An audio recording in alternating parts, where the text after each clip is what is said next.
Hi, this is Dan Bullard, retired electronics engineer, sitting on the front deck of my house. But again, it's a lovely day. It's Friday. A couple things. You'll hear my heater going, but you'll notice a new heater. I had the old one that they had a problem. It was making a noise like a helicopter, as one commenter put it. And I aim to please. Let me put it that way. So I don't want you running away because you don't like the sounds. I can't do anything about the trains and the boats and planes and stuff like that, but I can control the heater, so I got a new one. I want to talk about, I've mentioned this thing with Raytheon and Tektronix, and it wasn't Tektronix's fault, even though they're the people who said that an FFT is just a button on a scope. I swear to God they said that. Or two people. Another guy said FFT is just an approximation. But just recently, you may have heard about a British test of a Trident missile. It ejected from the sub and it fell in the water. Didn't even light up. Now, I can't guarantee that it was the electronics in the Trident missile that was tested by people like me. Okay? Now, when I did the parts that I did, I didn't see anything, nothing was staring at me like the thing with the F-16 or, some of the other things. They have a problem. It's the Swiss cheese model, okay? One hole. These people design these tests, they don't know what they're doing. They have no idea what they're doing. And they have degrees, they have no idea what they're doing, and they leave a hole. And when those holes line up, kaboom, you have a failure like this. And so that's twice. Two tests of a Trident missile in a row by the British failed. So who's going to believe that the British can attack anybody or retaliate for an attack? So if somebody attacks the British, nobody will believe that they can retaliate. Nobody. Same goes true for the U.S. I mean, I'm not trying to embolden our enemies so they can attack us. I'm trying to say the people in the military-industrial complex are complete fucking idiots. And they hire guys with advanced degrees who don't know a goddamn thing. And that includes Feynman. Feynman was wrong on two different things that I can prove.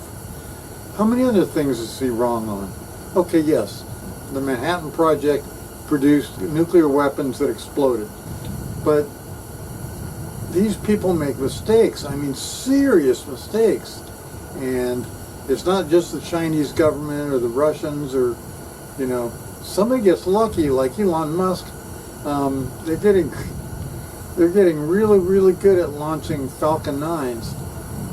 Well, Elon Musk isn't the only person on the planet that could do that. I'm sure that somebody else could do it. But what if they turn out to be the enemy? Or what if the U.S. government pisses off Elon Musk enough and he launches a Falcon 9 at D.C.? It could happen. So, you guys in D.C. ought to pay attention. Somebody's going to come after you and you have no way to retaliate, like the British and their Trident missile. So, just because somebody's got an advanced degree, don't believe what they say.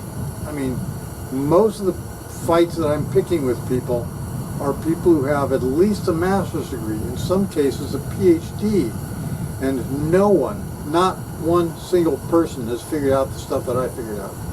It was purely by accident. Some people say, oh, people don't agree with your opinion, Dan. Well, that's really great. That really inspires me. I picked up somebody along the way that hates my videos, so he makes sure he dislikes every one of my videos. Keep it up. Keep it up. I really prefer dislikes. I like likes. I appreciate that, and I appreciate comments, and I appreciate your negative comments too, because you may, like that one guy, Mike Gottlieb, I think. He made a negative comment. He says, I'm going to delete this because it was really meant for you. Well, you got a comment for me. Dan at danbullard.com. How hard is that? How hard is that? So email me, or you can comment on the video. But if you comment on the video, I'm likely to repost it. Even if you delete it, I can repost it because it goes to me through an email. I don't know everything. I know a lot of stuff. And my buddy Dave, I can't hardly talk to the guy anymore.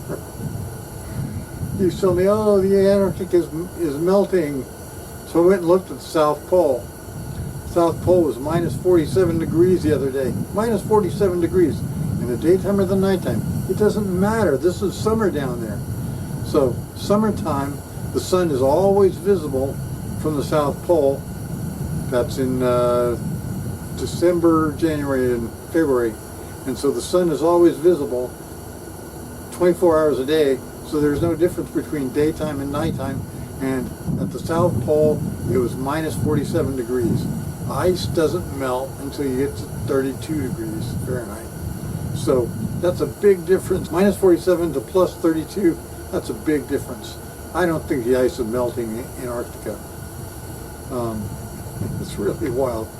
It's simple physics. Simple physics. Anyway, I just want to let you know about that. So, Trident missile, not very reliable, I mean, if you want to threaten us, you may have a leg to stand on because we may not be able to fight back. Anyway, so once again, from the river, this is Dan Bullard